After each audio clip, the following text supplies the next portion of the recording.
दोस्तों, महाराष्ट्र में एक बड़ी खबर सामने आ रही है कि क्या एकनाथ शिंदे अगर अड़े रहते तो उनके बिना ही शपथ समारोह संपन्न कर दिया जाता। अपने आप में ये पॉसिबल भी लग रहा है दोस्तों। और संजय राउत जो कि यूबीडी पक्ष के नेता हैं, उन्होंने एक बयान दिया है जिससे सियासी हलचल जो है वो बढ़ गई है। संजय राउत ने कहा कि अगर एकनाथ शिंदे अड़े रहते तो उनके बिना ही शपथ समारोह संपन्न कर लिया जाता, ऐसी योजना बनाई गई थी। तो ये बड़ी खबर है। देखिए, जो घटनाक्रम था उसको अगर थोड़ा सा ध्यान से देखें तो लगता भी ऐसा ही है, क्योंकि एकनाथ शिंदे जहां एक तरफ अड़े हुए थे, उनकी क्लियरिटी नहीं थी, वहीं दूसरी तरफ शपथ समारोह की पूरी तैयारियां जोर शोर से चल रही थी। कहीं भी विघ्न या रुकावट जैसी स्थिति नहीं दिखाई दे रही थी। आखिर क्या है पूरा मामला, कैसे ये चीजें जो है वापस सियासी हल्क में गरमा रही हैं, इस पर हम विस्तार से चर्चा करेंगे। नमस्कार दोस्तों, मेरा नाम है मनीष कुमार सिंह और आप देख रहे हैं 4PM महाराष्ट्र।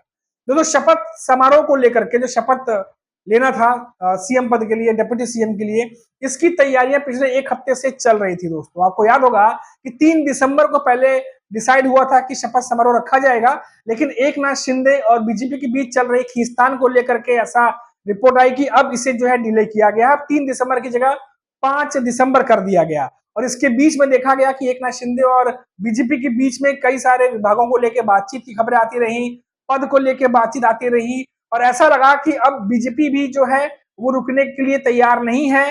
तैयारियां शुरू कर दी गई महाराष्ट्र में, आजाद मैदान में, मुंबई में, और देखा गया कि सीएम पद के शपथ के लिए और डिप्टी सीएम पद के शपथ के लिए तैयारियां शुरू कर दी। एक तरफ अजीत पवार तैयार थे शपथ लेने के लिए, दूसरी तरफ देवेंद्र फडणवीस जो है वो तैयार थे सीएम पद के शपथ के लिए, लेकिन एकनाथ शिंदे जो है अभी तक क्लैरिटी नहीं दे रहे थे।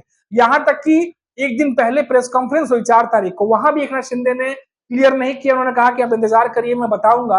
और शपथ वाले दिन, जिस दिन 5 दिसंबर था, उस दिन भी पूरा दिन निकल गया, 2-2:30 बजे तक ये पता नहीं था कि एकनाथ शिंदे शपथ लेने वाले हैं कि नहीं लेने वाले। और इन सब के बीच में वो नरेंद्र मोदी जो देश के प्रधानमंत्री हैं, उनको रिसीव करने जाते हैं और वापस आते हैं और शपथ लेते हैं। तो क्या एकनाथ शिंदे मजबूरन उन्होंने ये शपथ लिया है, क्योंकि पहले ये खबर आ रही थी कि डिप्टी सीएम वो नहीं बनना चाहते, उनके नेता भी ये लगातार बात कह रहे थे। तो क्या अगर एकनाथ शिंदे वहां पहुंच के शपथ नहीं लेते तो ये पूरा जो समारोह है उनके बिना ही संपन्न कर दिया जाता। इसकी तैयारियां जिस तरीके से चल रही थी, जिस तरीके से आगे बढ़ती चली जा रही थी, ऐसा कहीं भी नहीं लगा कि एकनाथ शिंदे की नाराजगी या उनके नहीं क्लियरिटी देने के बावजूद भी इन तैयारियों में कोई अड़चन या कोई डिले हो रहा है। क्योंकि एक तरफ तैयारियां थी, देवेंद्र फडणवीस तैयार थे, अजीत पवार तैयार थे, एकनाथ शिंदे पर जो है वो डिसाइड नहीं हो पा रहा था, एकनाथ शिंदे फैसला नहीं दे रहे थे, लेकिन उसके बावजूद भी पूरा समारोह जो है वो संपन्न कर लिया गया। कल राज्य के जो उप मुख्यमंत्री है, जो शपथ लेने के लिए आखिरी समय पहुंचे, वहाँ बीजेपी ने ये तय कर लिया था अगर वो नई शपथ लेते तो उनके सिवाय शपथ ग्रहण सोड़ा आगे चलाइए। फिर उनको लगा कि नहीं, ये भी मेरा पद जाएगा, तो शपथ लेने पहुंचे। लेकिन उससे महाराष्ट्र की जनता के मन में सवाल है, फिर इतना बहुमत आपको जो मिला है उसका फ़ायदा क्या है? आप सरकार नहीं बना पा रहे, आप कैबिनेट नहीं बना पा रहे, तो क्या होगा इस महाराष्ट्र में, आगे क्या होगा, उसकी ये एक ट्रेलर है।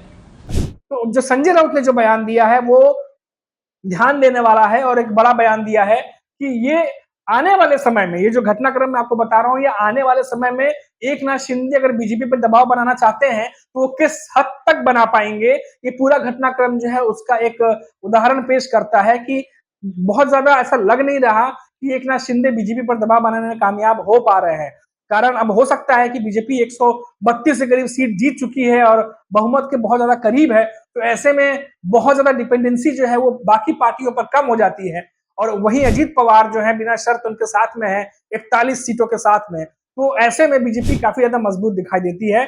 और एकनाथ शिंदे जो है अब किस किस जगह पर कहां कहां जो है वो समझौता करेंगे, ये आने वाला वक्त बताएगा। फिलहाल विभागों को लेकर के बातचीत चल रही है, देखते हैं कि एकनाथ शिंदे जिन विभागों को मांग रहे हैं वो विभाग उन्हें मिलते हैं या फिर बीजेपी अपने हिसाब से विभागों का बंटवारा करती है। ये भी देखने वाली बात होगी। अभी के लिए इतना ही दोस्तों, तो लौटेंगे तो बात करेंगे किसी बड़ी खबर पर। तब तक आप देखते रहिए 4PM। नमस्कार।